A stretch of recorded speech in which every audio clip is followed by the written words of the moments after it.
Hello everyone and welcome to my presentation titled Guaranteeing a Physically Realizable Battery Dispatch Without Charge Discharge Complementarity Constraints. My name is Nawaf Nazir. I'm a postdoc at Pacific Northwest National Lab. In this presentation, I'll present a linear model for battery dispatch, which at the same time guarantees the satisfaction of the state of charge battery constraints. So first of all, let us look into the challenge in battery optimization.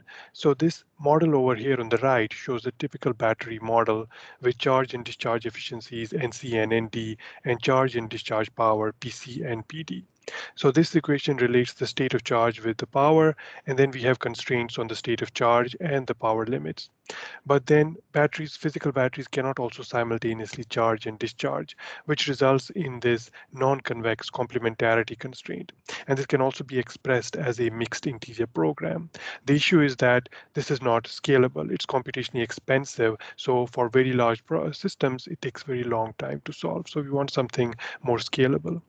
So traditional approaches in literature can be classified to solve this problem can be classified into either using a relaxed model or a single input model. So in the relaxed model, instead, what we do is we get rid of the complementarity constraint between PC and PD, and now we have the relaxed variables PCR and PDR, which can be simultaneously, we allow them to be positive. So then in this case, we get rid of that complementarity constraint, and now so our model is linear, and the relation between the original battery variables PC and PD and the relaxed variables is shown over here.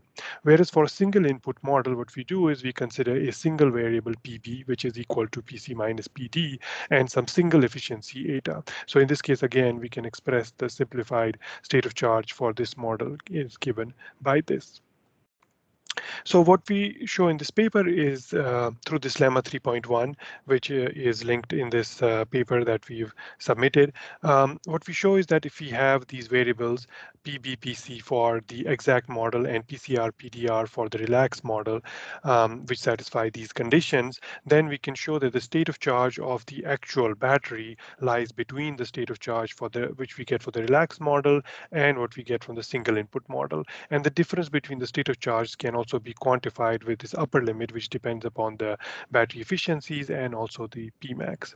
Based on this lemma, what we can do is we can formulate this robust battery dispatch or RBD, where we're minimizing some function of PC minus PD. But now what we do is we use the relaxed model over here to bound the lower bound of the state of charge. So the relaxed model here should be greater than 0. If that happens, then the actual battery state of charge will also be greater than 0, which is we assume is the minimum state of charge. And for the upper limit, we use the single input battery model, which is given over here, PC minus PD being equal to PB. So in this case, we assume that this expression for the single input, which we get from the single input model, should be less than Emax. If that is satisfied, then the actual state of charge of the battery will also be less than Emax. And then again, we have constraints on the power limits that they have to be within some limit. So through this model, we can guarantee that the state of charge will always be within the upper and lower bounds, but at the same time, we have a linear model which can be solved in a scalable manner.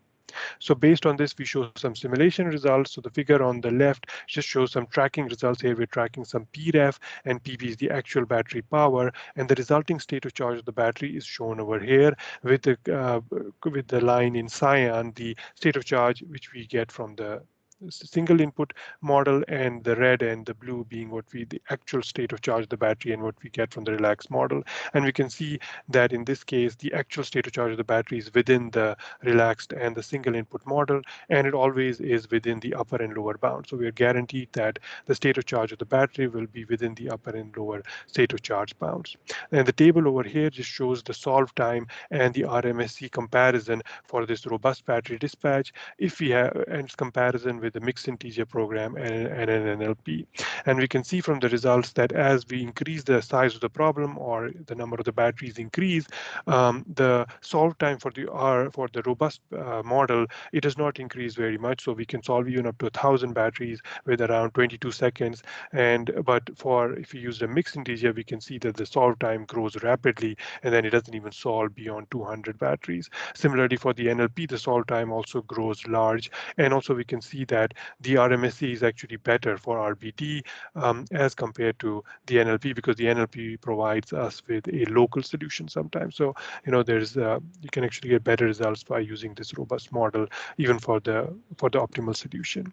So based on this, the future work that we want to look at is going to incorporate these battery constraints into the optimal power flow formulation. And we also want to study the impact of the conservativeness of this approach on practical case studies. With that, I would like to conclude my presentation, and I'll be happy to answer any of your questions. Thank you.